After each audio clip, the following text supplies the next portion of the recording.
We are gathered here today to launch Mr. Ram Madhav's book, Because India Comes First.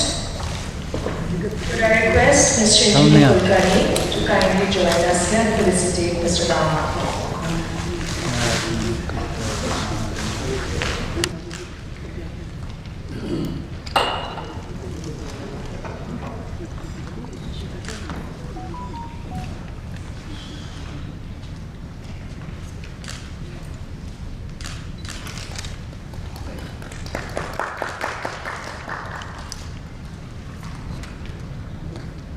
Shinjini, you could just stay back, we'll just do the launch.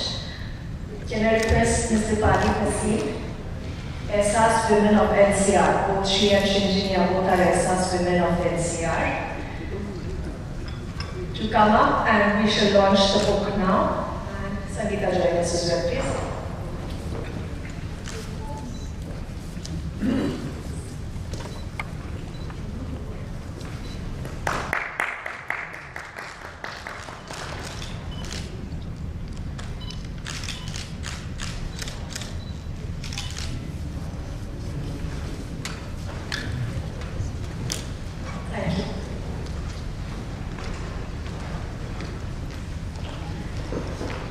Mr. Ram Madhav is an Indian politician, author and thinker who has served as the National General Secretary of the Bharatiya Janata Party.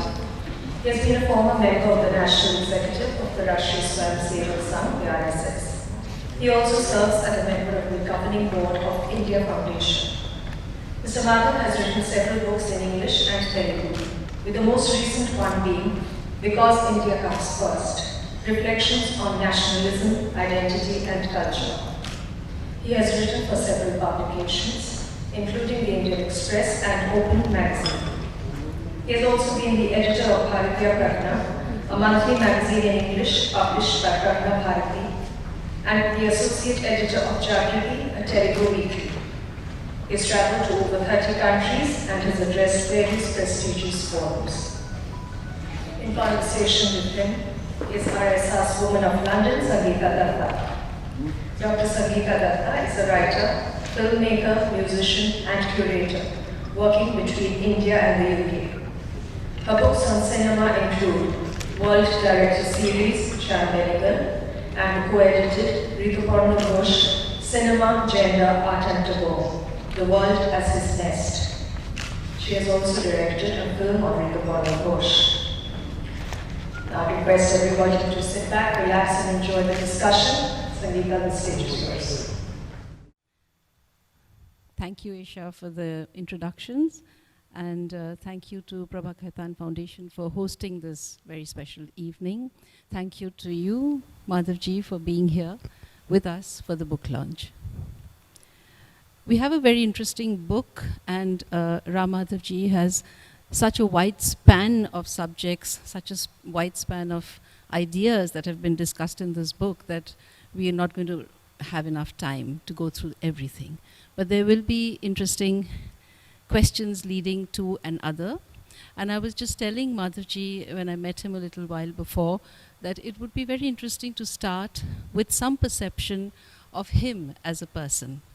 I've noticed in his interviews on television and in media, he talks about issues, he talks about political issues, he talks about a lot of engaging ideas, but we don't really get to see who he is in person. So today I'd just like to start there so that our audience here could get a little glimpse of the person who has written this book, because books are shaped by the mind that writes the book. Madhavji, I'd really like to start with taking you back to your early years. And we know that you joined the RSS at a very young age, when in your teenage years. So what was it that was so life-changing for you that you became a pracharak, a lifelong pracharak? Thank you, Sangeeta ji. Let me, at the very outset, thank Prabha Khaitan Foundation for taking interest in organizing this. They called it book release, but I generally don't. I don't really encourage book releases as such, but I would rather love to have book discussions, which probably we are going to do for next few minutes. Let me thank the foundation for organizing this book discussion, and I will be at Sangeeta ji's mercy for some time now. I generally don't like talking about my personal life, how I rose and all that, because that's of no consequence to all of you. I represent a particular school of thought, which is the dominant school of thought in India today. I would rather call it the mainstream school of thought in India, mainstream of Indian thinking today. And I got into it like many others who get into it at a young age, attracted mainly by the idealism in it. I also got attracted to it because of the idealism that is behind the activities that we see. That idealism is reflected in the title of my book also. In fact, the title of the book, Because India Comes First, Rashtra Sarvopari, Desh Pehle Aana Chahiye. This idea is what is behind the entire thinking, entire activities of the RSS. So naturally that attracted me. At a very young age I joined the organization, and I grew up in the ranks. But for many people like me, the real driving force is this particular title. For us, the motivation is that we should do things keeping country at the uppermost priority. So that is RSS. That is what RSS is all about.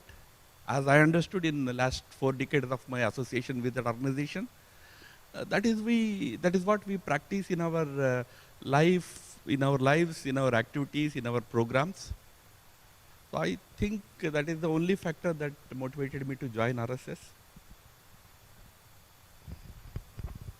You've also been called the architect of some very strategic and very important elections, and particularly with the rise of the BJP and the success of the BJP in the Northeast. Would you tell us about your work with the BJP? Like, you got seconded from RSS into the party. Right. I have been asked to work for the BJP in 2014. That way I was a lateral entrant into BJP. I did not rise up through the ranks in BJP. I grew up in RSS in all my earlier career, and then in 2014 I have been asked by my organization to join BJP as its general secretary. So we call it as loaning. I have been loaned to BJP. When I joined BJP, for some reason, the BJP leadership has decided to give me areas that were at that time not very strong basis for BJP. So I sometimes jokingly say that probably nobody else wanted to take them, so they were all given to me. Northeast, there was no BJP, not much BJP, except in Assam we used to have 5 MLAs. Except for Assam, those 5 MLAs in Assam, in none of the other northeastern states did we really have any big presence. Similarly, Jammu Kashmir was always a hard nut. So I was given the responsibility for these areas. But it was really, I consider it as a good fortune for me that I was given that very challenging responsibility.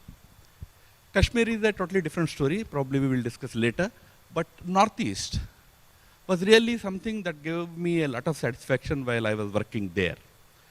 I would like to admit before this audience here that when I started working in the northeastern states in early 2014 or in the middle of 2014, I realized one thing, that when we hear about the Northeast, we look at it from the prism of those terrorist organizations, insurgents, violence, anti-India type of sentiment. You know, people say that when you go to so-and-so state in the Northeast, people will ask, are you coming from India? This is the kind of perception we all have, which is probably partly true also. There were movements, there were groups which were working against the interests of the Indian nation. They had their own agendas. They were supported by certain countries in the neighborhood, especially countries like China were supporting, sponsoring them. But there has always been a strong pro-India element in all the northeastern states. Before before the BJP entered that scene, the Congress party was the one which was holding the Indian national flag high there. We must admit that in states like Nagaland, who was holding the national flag, Indian national flag? It was a Congress leader there. Their Congress party meant India. So they were standing up for the country, they were fighting for the country. They were all nationalists. But for various reasons, the party has lost its steam. Party got mired. The Congress party got mired in a number of other issues and controversies and all that. But what I realized was there is actually a potent pro-India force in the entire Northeast. All that we needed to do was to, reactivate them. Maybe some of them bring them into our fold. So we tried to reach out to those pro-India forces, pro-India leaders in different parts of the northeastern states, and to my great surprise, there were many. There were many who stood for the country, who considered India as their country, their motherland. So all such people, because of their coming into BJP, BJP has grown over a couple of years. I don't hesitate to admit that we took very good leaders from other parties also, while we cultivated our own leaders, like Mr. Hemant Biswa Sharma, who is a star leader today in the entire Northeast, especially in Assam. He came from Congress party. So, not that he became overnight a Pavitra Admi after joining BJP, and before that he Apavitra. Nahi. He was there at the time also. He was a nationalist, and when he joined BJP, his nationalist credentials have helped us strengthen the party much more in Assam. Similarly, in Manipur, we had Mr. Biren Singh, who is the current chief minister, coming into our party from Congress. So, what I'm trying to say is, while we also work to strengthen the nationalist forces in the Northeast, we also located good people who are committed to the welfare of their own state, but also they are committed to India's national identity, India's oneness and all that. All such people have joined us, we got together. BJP also has grown, but also we created a network called NEDA, Northeast Development Alliance, together with smaller parties in the region. Together we were able to build the party and its political base in all the entire northeastern states. Today I can say out of 8 northeastern states, 7 have either a BJP government or a BJP participated government. I don't see it purely on political terms. Politically, yes, it's a victory for our party. But beyond politics, that also means that if you go to any remote corner of the Northeast today, you will find a BJP Karyakarta is holding BJP flag afloat, but also is holding the national flag afloat, you remember. So today that great national unity has been further strengthened because of the rise of BJP in the entire Northeast. Thank you. Before we go and talk about Kashmir, I just want to come to some basic ideas with which you start the book, Madhavji. And you talk about democracy. You talk about the very thin line separating democracy and authoritarian governments. You also talk about how democracy means for the people, by the people, and how the root cause or the root definition really is how people take that aspect of democracy, how they value it, how they feed into it. So would you talk a little bit more about that? Very important for the present day situation, not just in India, but all over the world. The democracies are coming under utmost strain today.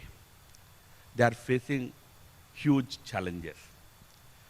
One of the reasons for that is the rise of a number of non-political power players. Earlier, democracies only had to face political players. Today, the tech giants, a Facebook, a Twitter, a WhatsApp, that can become a big challenge for democratic institutions. Because it started off trying to empower individual citizens. It ended up empowering all sorts of people. The most mischievous people also can exploit the power of the social media today. So democracies are facing a new kind of challenge.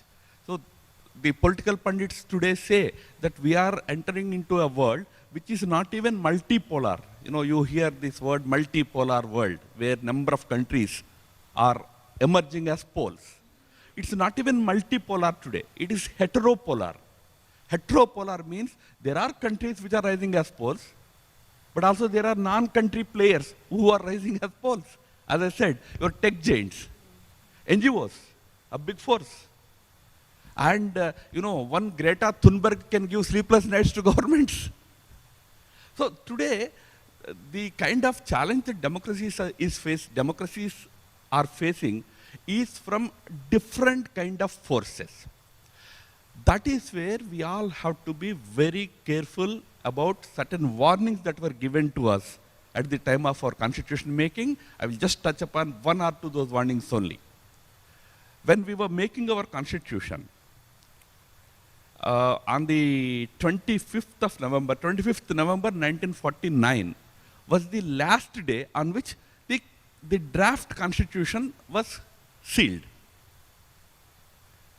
Dr. Ambedkar, who was the architect of making the constitution, he gave an excellent speech on that day. That was the concluding speech of Dr. Ambedkar. I probably would urge each one of you, whoever is interested, to please read that speech. We all must read it today.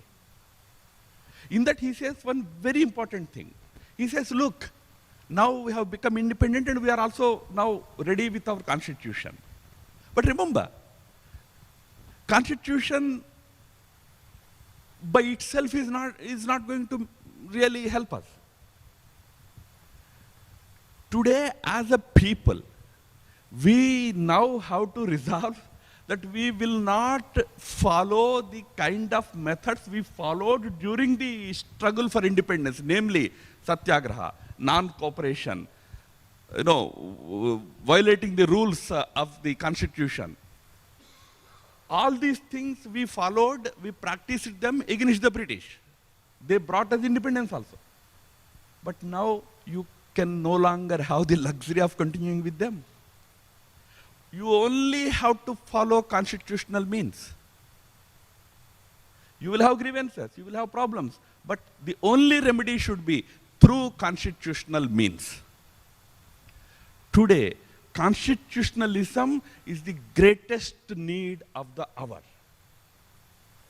Probably, I think we all have to really take it very seriously when you see certain movements in the country trying to spread anarchy, trying to encourage people to, go against the rule of the land, law of the land, rules of the day. Then no constitution can really help any country. So today's requirement for democracies to survive is, I think, constitutionalism. It lives in constitutionalism. How do we promote that? That is the challenge. Incidentally, nobody reads constitution. It's not possible also for ordinary citizens. Reading constitution and understanding is just not possible. So what is basically required is that rule of law must be upheld. Whether that is possible or not is the challenge today. I tell you, because there are a number of forces today that are trying to encourage anarchism in the country. Various forms of it. You may find some, I find some. This anarchy will lead to two kinds of scenarios. Both are dangerous. One scenario is democracy will further weaken and there will be further anarchy in the country. Today you encourage a little bit of anarchy, it will then take over. One challenge. The other challenge could be that in order to control this anarchy, democracies can turn into authoritarian. You will find authoritarian leaders rising because they will find the existing laws insufficient, so they will become authoritarian. Either way, the sufferers will be the people. So here lies the biggest threat to our democracies, whether they will weaken or they will become authoritarian. Both ways, societies will suffer. So we must really think seriously about constitutional governance, constitutionalism in the country, everywhere. Thank you. And we can now talk about the Kashmir issue because you mentioned it earlier. And I think somewhere, because it's such a controversial issue, there's been so much talked both for and against the decisions that have been taken. You played a really crucial part in the change that happened, and you've talked about grassroots politicians, your search for grassroots politicians rather than the family names which have been recognized for many, many decades in that area. Do you want to elaborate on that? Oh yes, certainly. Kashmir, since I have worked there for last many years and I was involved in the making of a BJP, PDP government in that state, which lived short-lived, but lived for 3 years. So I have a clear idea about the grassroots situation in that state. Whatever happened until 2019, until our government decided to abrogate that Article 370 and 35A from the Constitution, was at the behest of a few political families in that state. It was never keeping the entire people of Jammu and Kashmir in mind. Right from the time of insertion of Article 370 into our Constitution, till it was abrogated, all important decisions were taken at the behest of a few political families. I am making this statement with utmost responsibility because when Article 370 was inserted into our Constitution, do you know that everybody opposed it, including the then Congress Working Committee. The draft article, which later became Article 370 in the Constitution, was 306A. Article 306 was the draft article in the draft Constitution. When the draft was presented to Congress Working Committee had unanimously rejected it. They said, how can you give any special powers to one state? Nehru was abroad. Nehru telephones to Sardar Patel and says, it's a matter of my own prestige. I gave word to Sheikh Abdullah. Why I am saying certain political families is this. Nehru's argument was, I gave a word to Sheikh Abdullah that I would give them certain special powers, so you please convince the working committee. So Patel calls the working committee back for a meeting next day. Members ask him, why are you calling us back? We already gave our opinion yesterday. Patel says, no, remember, question of our leader's prestige is involved.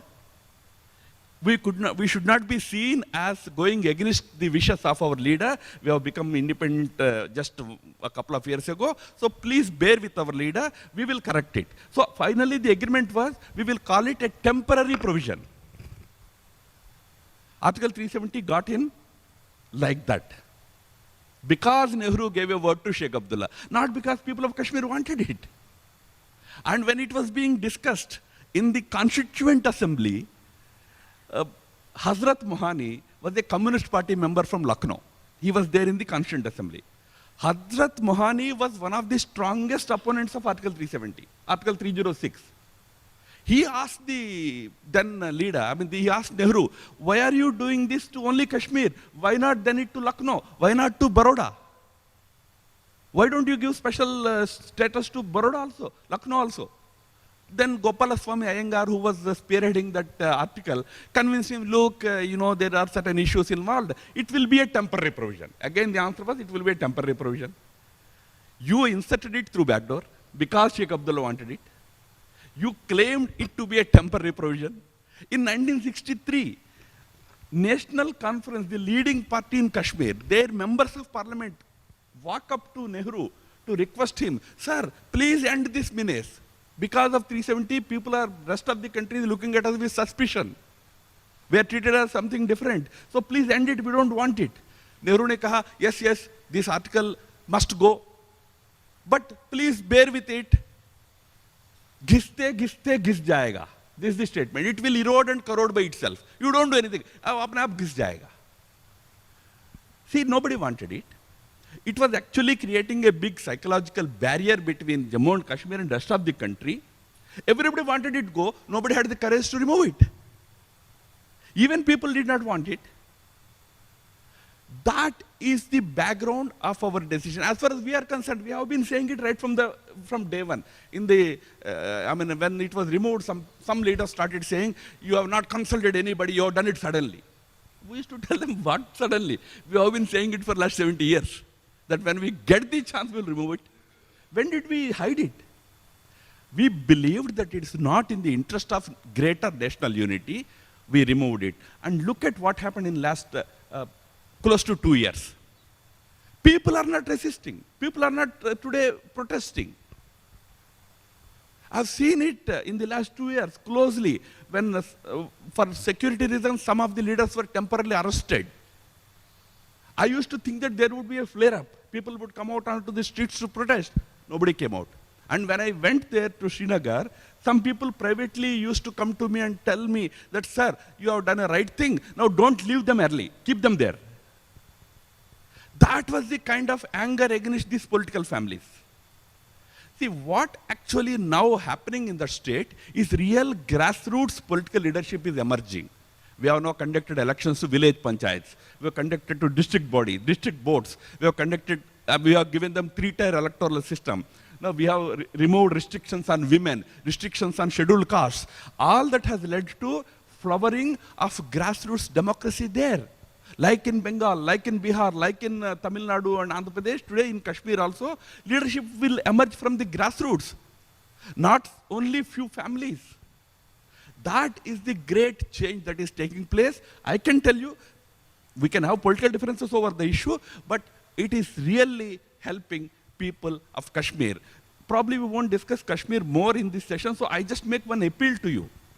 Now government has done it what it thought right to bring Kashmir into national mainstream. This way we try to do it.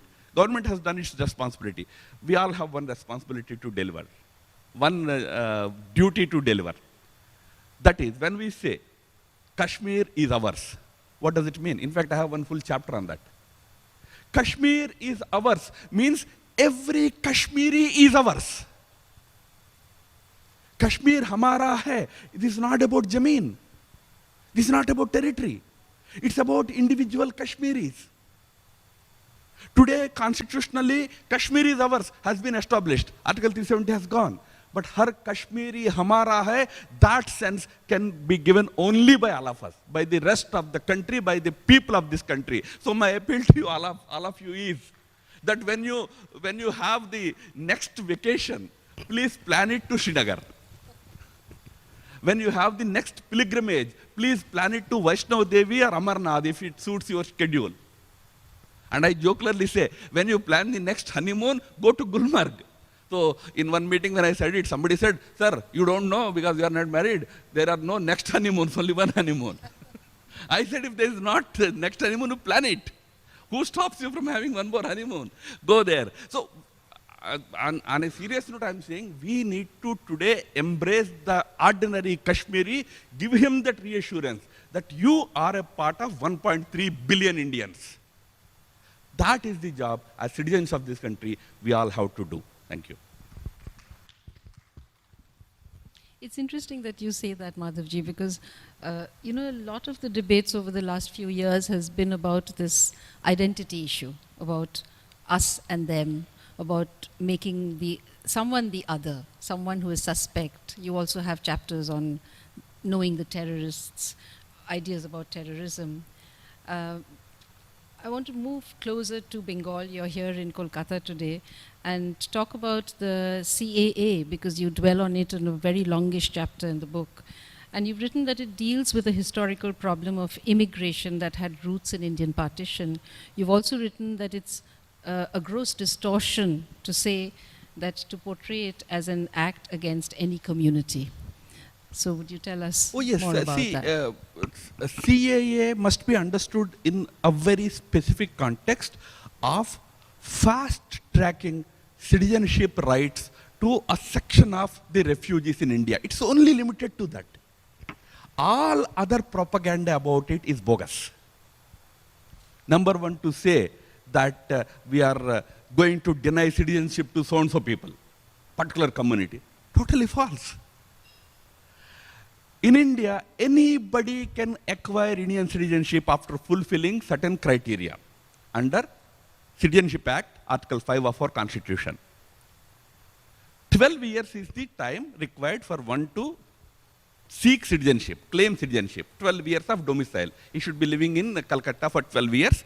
Then he can claim that I have been here for 12 years, I want to live here, so give me citizenship. What CAA did was to fast track it to make it 7 years. Now, the only issue involved in that is this 7 years thing was given to a few communities. It excluded Muslims. That's the only argument in this. Some of the opponents make. It's a very simple case. At the time of the partition, there was two-way migration that had happened. Hindus from partitioned Pakistan side came over to India, and Muslims from here. Hindus, and of course, that included Sikhs and others, Buddhists, all of them came over. And Muslims, some of them migrated from our the Indian side to what became Pakistan. At that time, there was Nehru-Liaquat Ali Pact in 1951. Under that pact, it was decided that respective governments in these two countries would ensure no further migration takes place of the minorities in their countries. Meaning, in Pakistan, Shaukat Ali, he was the premier, he would take responsibility for ensuring safety and security of the minorities there, and in India, Nehru will take the responsibility. What happened was the migration continued subsequently, largely not from India to that side, because in India we created a perfectly secular system, so everybody was involved in this country. Nehru was taking care of the minorities well. So there was no migration of minorities from India to Pakistan, but the migration from Pakistan side continued because of the particular situation that prevailed there. Jinnah died. Jinnah was probably a different type of person, but the subsequent leadership that came to power in Pakistan did not honor the commitment given by Shaukat. The agreement, Nehru-Liaquat agreement. That migration continued. Second thing, what happened was in Bangladesh was created. There was another agreement, Indira Mujib Accord, in 1972. In that accord, again, Indira Gandhi and Mujibur Rahman both had agreed to this principle that, okay, at the time of this Bangladesh creation, again large-scale migration happened. Do you know that millions of Bengali Hindus had migrated from Bangladesh to India during the struggle because Pakistani army was perpetrating heinous crimes against the minorities? They had run away into, largely into Bengal, but also into Assam, some into a few neighboring like Tripura and other states. So they had come there also. That time again, Indira Mujib Accord had said that those who had migrated into respective countries, there was no respective countries, only they had come into India, would be taken care by the host government, meaning India would take care of them. Now this is the commitment we gave. We gave it in 1951 at the time of Nehru-Liaquat Pact. We gave it again in 1972 at the time of Indira Mujib Accord. But do you know, but 1972 we gave that commitment, we did nothing. They came, they have been living here for 50 years. We have not done anything to fast track their citizenship. Those who had applied naturally through the 12-year route, 12-year complete ho gaya, apply kiya, mil gaya. But you know the situation of those refugees. They were hand to mouth.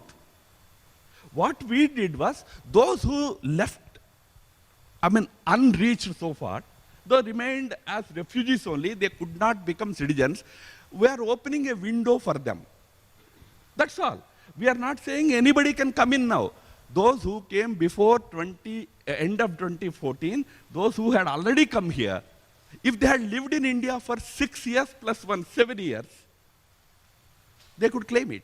Now, if somebody came into India in 2015, CAA is not applicable. He has to, what will 2015 fellow do? He will wait for 12 years. Then he will claim citizenship. Whether he is Hindu or a Muslim, that famous Pakistani singer, what's his name? Adnan Sami, got citizenship from Narendra Modi. We gave him citizenship. If Muslims were not going to be given citizenship, how would he get it? So CAA was a historical commitment given by successive governments, which was fulfilled by our government. And it was a retrospective act. It's not a prospective act. 2014 से पहले जो आए हैं, if they had lived in India for 6 years, they would become eligible for it. That is CAA. Now, after my long explanation, I think there should not be any confusion about CAA. Thank you. Yeah, the confusion is not only in this room, the confusion is outside. And I wonder how that is going to get allayed. Because now the elections are around the corner and your leaders are coming here quite frequently. I think this really needs to be addressed, and people need to feel reassured that, you know, what you are saying reaches them as well. Now, one thing that we all must remember is that there is no rule in India by which your citizenship can be taken away by government. Do you know that? Once I am citizen of India, unless I voluntarily relinquish it, nobody can take it away from me. So this whole propaganda that this government is trying to take away the citizenship of this many lakh people, that many lakh people, is all just a bogus propaganda.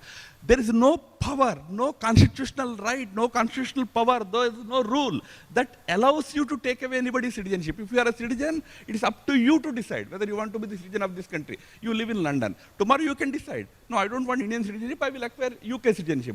It's up to you to decide. Nobody can take away your citizenship.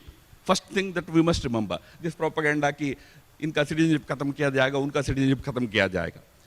Second is, if you are not a citizen, you have as I said, you have two routes. If you are falling under that CAA category, you have a 7 years option. If you are not falling under that category, acquire it using 12-year option.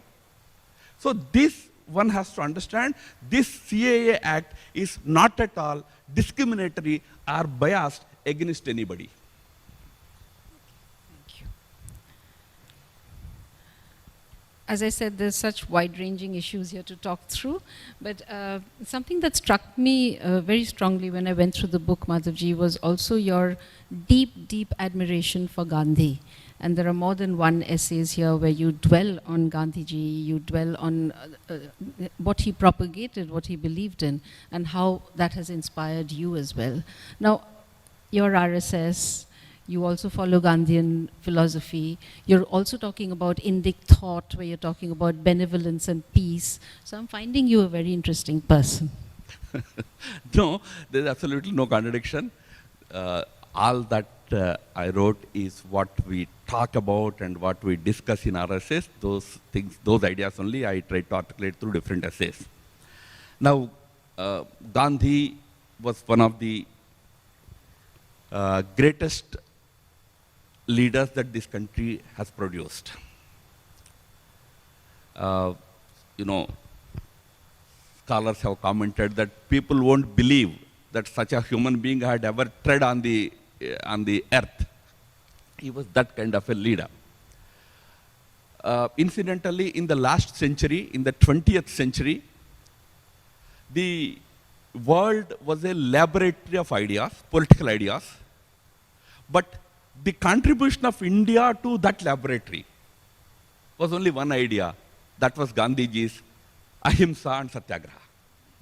The only idea that India had contributed to the global discourse on political systems, there was capitalism, there was communism, there were world wars, there were fascists, there were Democrats, all this. In that, our contribution was Gandhiji's idea of Ahimsa and Satyagraha. Remember, it was not a small idea.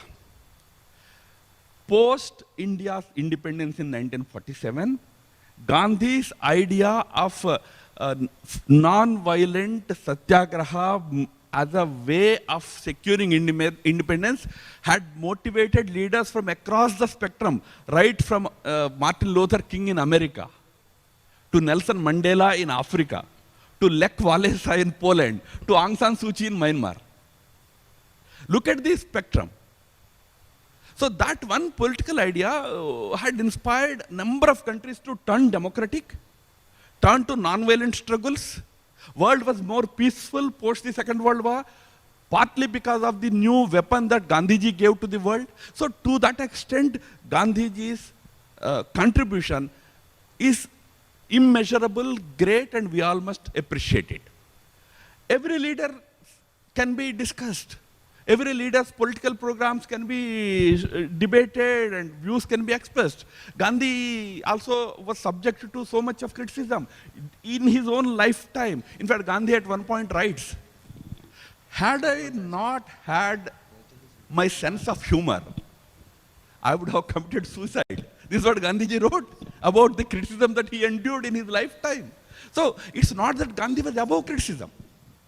So if at all, if somebody in the RSS or some other leader had certain views against certain programs or policies of Gandhi, those were healthy debates of that period. For that matter, Subhash Chandra Bose, a son of the soil of Bengal, pride of entire nation.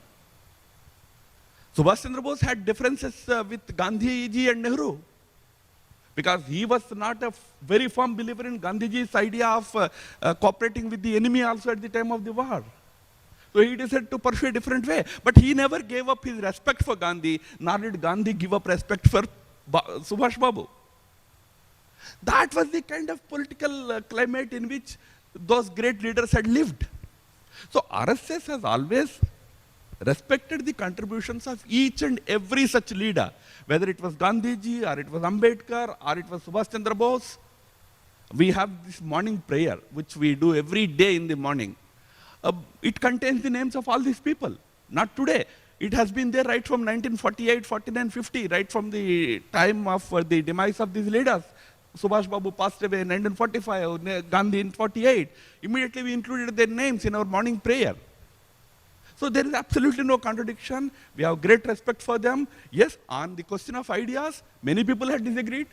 Nehru himself had great disagreements with Gandhiji. You know, if you are interested, you should read a letter exchange between Nehru and Gandhiji in November 1945. I'm giving you the month also. Just go to the correspondence. You will find a very interesting exchange of letters between Gandhi and Nehru, in which Gandhi says, I never realized that our differences are so fundamental.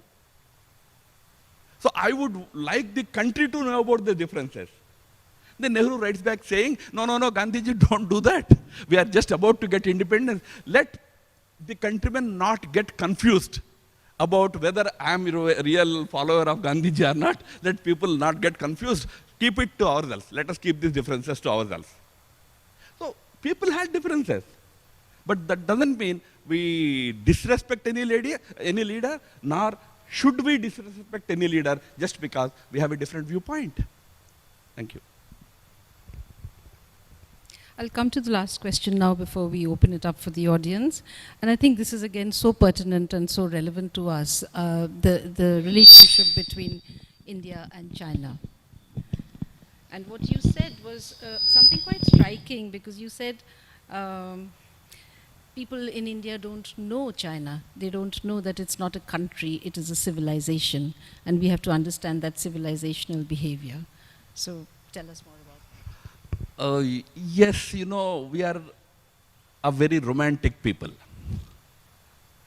We see everybody from our own prism. But countries, after all, have their own persona. You know, there is this English saying, you cannot choose your parents. You are born to a set of parents. You are not the chooser of that. Similarly, you can't choose your neighbors. It's another matter. In our case, we allowed China to become our neighbor. It was not our neighbor. There was Tibet in between our two countries. Tibet was annexed over what they call as continuous aggression for 10 years by China. In one fine morning in 1960, China became our neighbor. And the other neighbor, Pakistan, was our own creation. So we created our neighbors in a sense. But we must understand these neighbors well. As I said, you cannot choose them. But then when you have to live with them, you should understand them. In our own neighborhood, you try to understand your neighbor. In Pakistan's case, because it was created out of our own body politic, we understand them well. We know what they are up to. But in China's case, our understanding is very romantic, very meager. That's the reason why we believed that Hindi Chini bhai bhai bolne se ho jayega mamla. That's what we did in 1955. China is like India, is a very civilizational nation. It has its own characteristics, its own character. I give you just simple two examples for you to better understand it. One, as I mentioned in 1955, Nehru and Zhou Enlai. Zhou Enlai was the then premier of China. They both got together at the Lal Killa in Delhi, released pigeons, Indian style, and declared Hindi Chini bhai bhai. We signed on that Panchsheel document. In 1962, one fine morning, China invaded India. When China took that final decision of invading India in August 1962, it was Mao's decision. Mao had asked the Central Military Commission in China to prepare for a war on India. Zhou Enlai goes to Mao and reminds him, "Sir, just a few years ago, we signed this Panchsheel. Panchsheel's main thrust was peaceful coexistence." Historians wrote that Mao winked, Aankh Mara, and he told Zhou Enlai that go and tell your friend Nehru that India and China should practice not peaceful coexistence, but armed coexistence.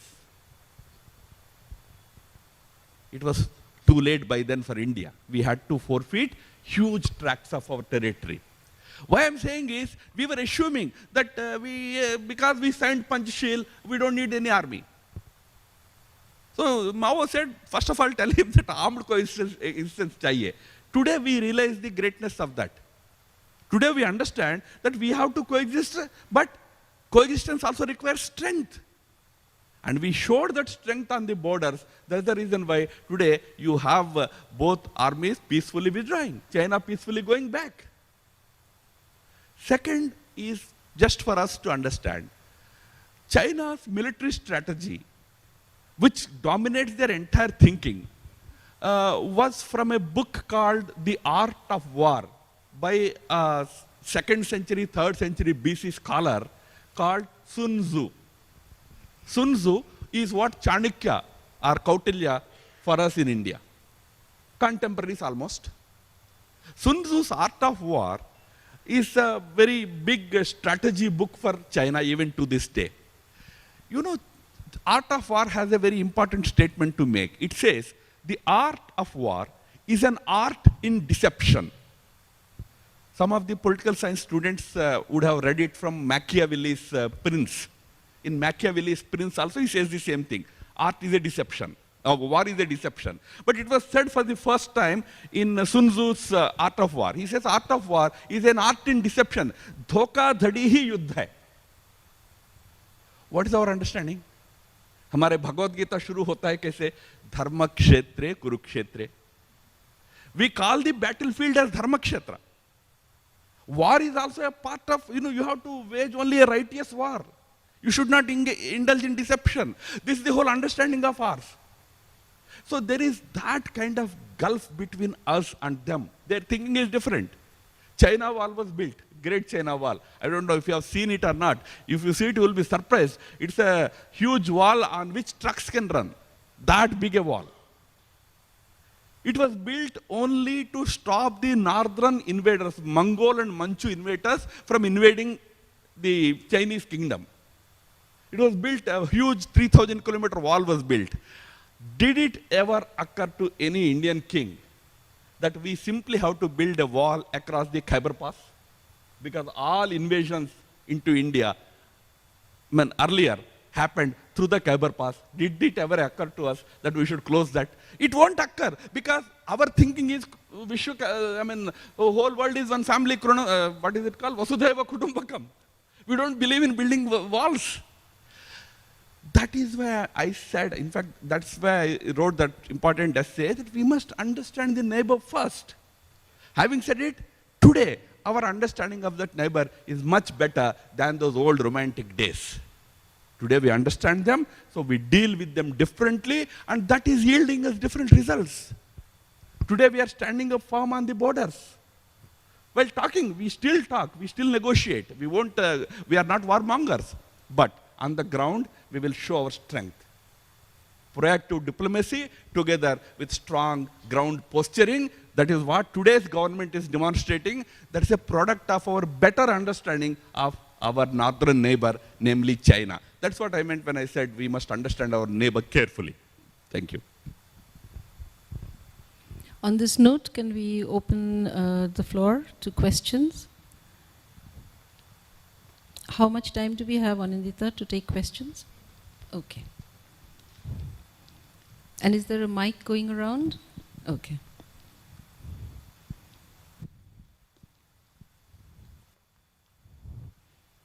No one here with questions? Someone.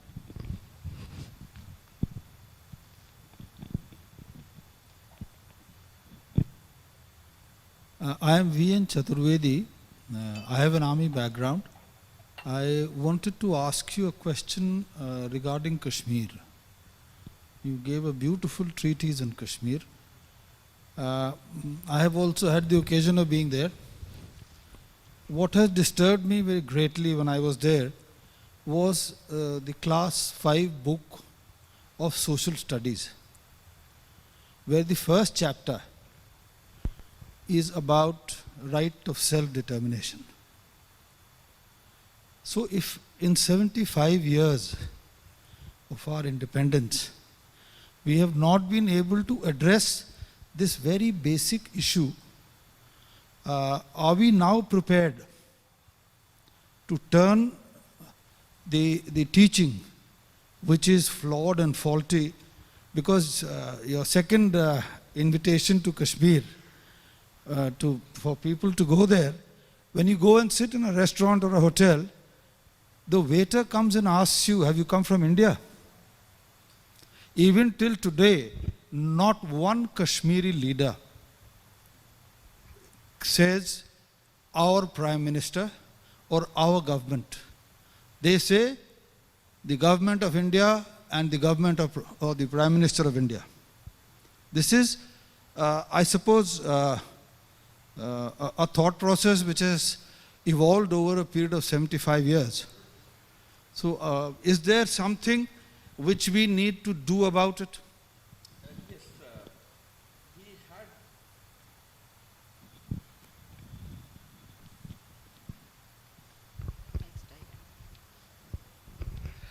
had. Yes, we had those kind of issues earlier because of the protection that the state government got under Article 370. They had their own separate constitution under which they were having freedom to teach whatever they wanted to teach in their schools. And of course, there is this Madrasa network, which again has a big issue with curriculum and all that. But now, once we have done away with that article, the entire syllabus, entire teaching will also get mainstreamed. That exercise is definitely going on. The thing that you pointed out, what is more important to understand is that indoctrination happens right from the very young age in that state. That situation is slowly changing, and I beg to differ only to the extent that I don't say that your experience was not correct. Probably you had that experience. But my experience has been, because I have dealt with the state for 5-6 years, that there are a large number of people who believe in Indian sovereignty, Indian government, Indian national unity. That number is increasing also. More and more people, ordinary people, are today coming forward to say that we are Indians, we are also Kashmiris. So that needs to be encouraged more. That's the reason why I said all of us should go more often. But I also always say one thing. We should not put an average Kashmiri to a daily patriotism test, friends. Do we do that with any other person in the country? Every day they have to prove their nationalism, their patriotism. It is just not possible. It's our duty to encourage them to become more patriotic, more Indian. It's the responsibility of the entire country because they were exposed or subjected to a particular propaganda for decades. But you then subject them to daily patriotism tests, what will happen is, at some point, it will go against you. So what is needed is to nudge them away from those forces, bring them closer to Indian mainstream thinking. That is the challenge which the state new administration is today addressing utmost seriously. In that, what you pointed out is also an important issue, providing a curriculum that would not alienate them from the country and the social national mainstream, rather bring them closer and make them integral part of this mainstream. Thank you.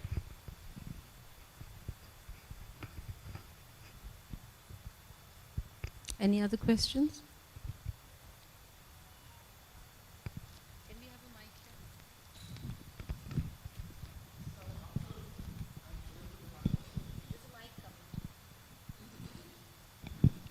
Good evening, sir. I am Surendra Kumar Borad. My small question is, what transpired you to write this book after joining BJP, sir? Why not at the time of when you were RSS Pracharak? Because you are intellectual, you understand politics very well, you have seen ups and downs in Indian politics. So what transpired you to write this book at this time? No conspiracy. Not because it can be marketed well or anything like that. I have always been writing books, and my last book as an RSS functionary was Uneasy Neighbors, India and China after the 50 years of war. That book was written in 2012. 2012 happened to be the 50 years of the India-China war. So at that time I authored that book, Uneasy Neighbors.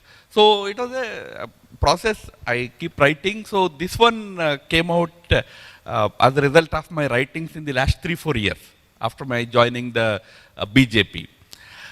This particular book contained what the title aptly says, Because India Comes First. It contained the narratives about many of the major decisions that our government has taken in the last 5-6 years, whether about Kashmir or about the citizenship bill or in the context of China, Pakistan, Northeast. What was the thinking behind it? Why did we take such drastic decisions? You know, abrogation of Article 370 was not a small decision.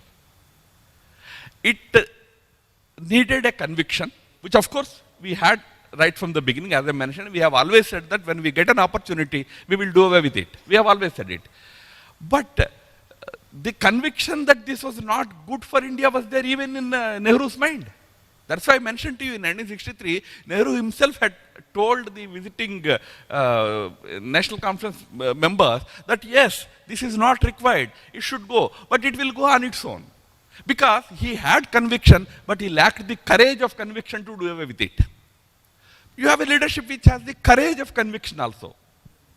So, the thinking behind all those decisions, right from demonetization to lockdown, she did not ask me about lockdown, how it also led to issues. You know, lockdown was a major decision. It also led to certain consequences, like, you know, migrants issue came up suddenly. So, we took decisions because we believed that country's interest is paramount, not the political interest, not the image of our leader. How would people think? That's not the criteria. Criteria was whether it was good for the country or not. So that is why I named the book also as Because India Comes First. It's more about the important decisions that our government took in the last 4-5 years. Thank you.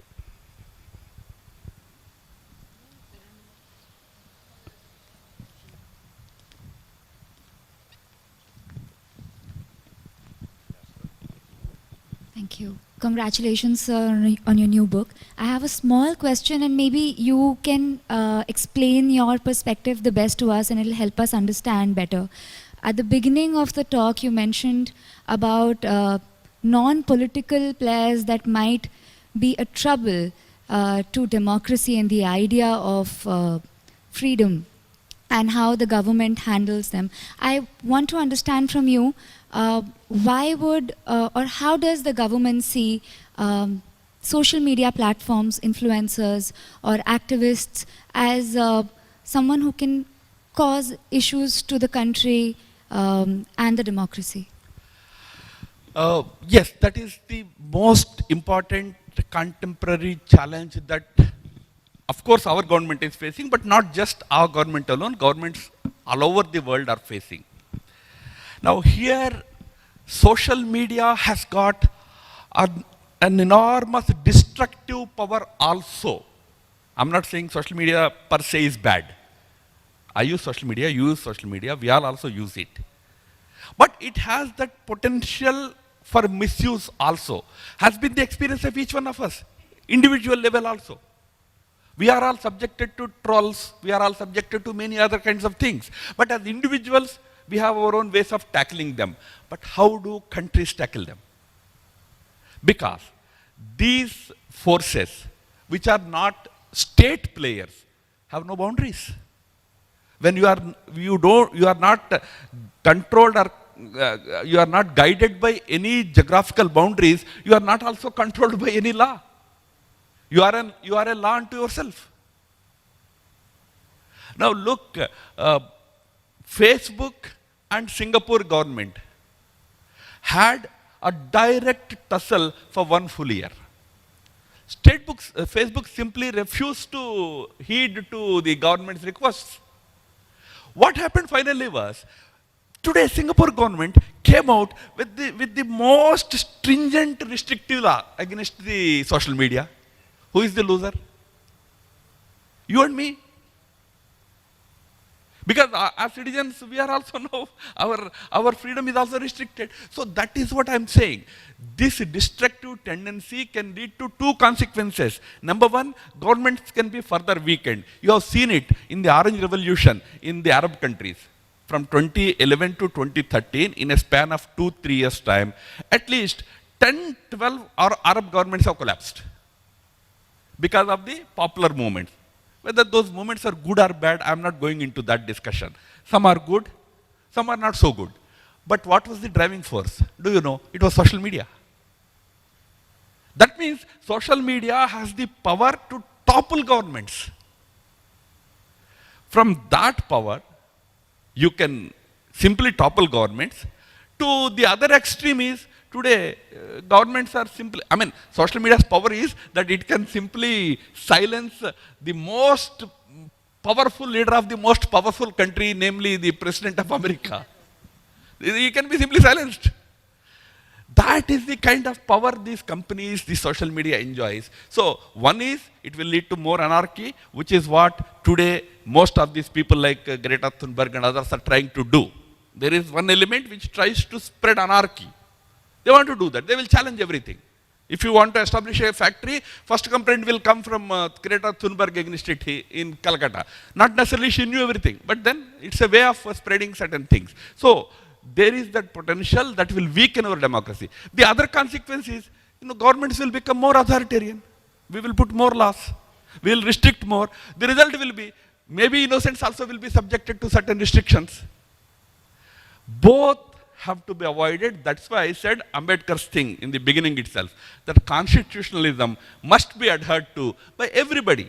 From Disha Ravi to everybody must adhere to constitutional means. Then there's no issue. But if you go by anarchic tendencies, anarchic means, then today governments are not equipped. We don't have laws to tackle this present situation. We are still struggling with archaic laws of sedition. The sedition law is British vintage law. We still have it. Our UAPA, which was meant for terrorism, we have it. We need to use them because we are not fully equipped to tackle the present situation. So today Indian government is also preparing to come up with a coherent law that will tackle the situation. It's a transition time. In transition time, you will have your views, I will have my views. This transition will create some debate. That is a healthy debate, let it go on. But ultimately, we need to now have new systems, new laws in place to tackle this new challenge of heteropolarity. There's no other way. New situation needs new ways of tackling it. That's what even the present government is trying to do. Thank you.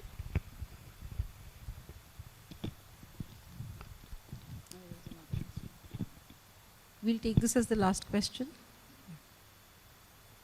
Good evening. Hello. Good evening, Ms. Madhav. It's your elucidation, I must admit, you made it in simple words pretty clear. And hence, I have a simple question also to you. The sedition law was brought in by the British, right, to put the Indians, in any case, behind the bars. In the last 72 years, since you have so profoundly cleared various situations of our different government, why could we not abrogate this law in the last 72 years? And what is your party's thinking, given the fact you are giving an opportunity to the people to come open and discuss that this law should be abrogated? No, I'm not at all saying that we should abrogate this law. Maybe sedition is a continuing problem. You still probably have people against whom sedition law can be applied. But the contemporary situation requires the government to be equipped with new laws. We have still not made those laws. So in the absence of those laws, what our law enforcement department does is whatever law is available to put you behind bars, we will use that. I'm saying maybe sedition law has some role, because sedition is a continuing problem in any society, not just in India. So it has to be used only very sparsely. So whenever it is required, that will be used. But for the present kind of social media challenge, or the challenge of this heteropolarity, we need to come up with certain new laws. Mainstream media is guided by its own internal censoring. There is an editor sitting there, he will control it. If he is not able to do it, there is a press council. And you have defamation laws for mainstream media. But social media, you cannot do that, because that man is, that company which is running that agency is not in India at all. They are sitting in San Francisco or Los Angeles in Silicon Valley. How do you punish them? They will say, we are not guided by your law. So now Government of India is contemplating coming up with a law that would address these new challenges. Once that comes in place, probably these debates will further reduce. I'm not at all saying that sedition law should be abrogated tomorrow. Maybe it has its own use. On behalf of the Foundation, I would like to thank Ram Madhav and Dr. Sangeeta Datta for the enriching conversation. I would also like to thank our presenter, Sri Srimant Limited and Associates IT Sonar. Last but not the least, I would like to thank the audience whose never-ending support has made these sessions possible. I'm so sure, after all the conversation that has taken place today, that the book is an anthology of the most impressive essays and articles that have been penned down by Mr. Ram Madhav. If any one of you is interested in buying the book, it is available for purchase right here at a 40% discount. Thank you everybody for being wonderful and being right here for us. Thank you so much.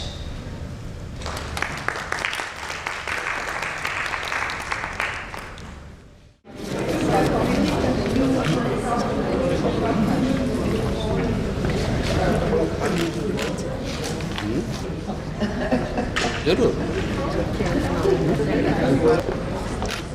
मैंने आज किसी party वालों को बोला नहीं था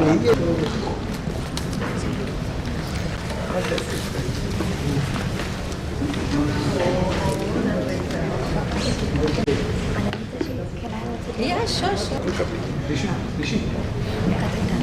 Oh, okay, you live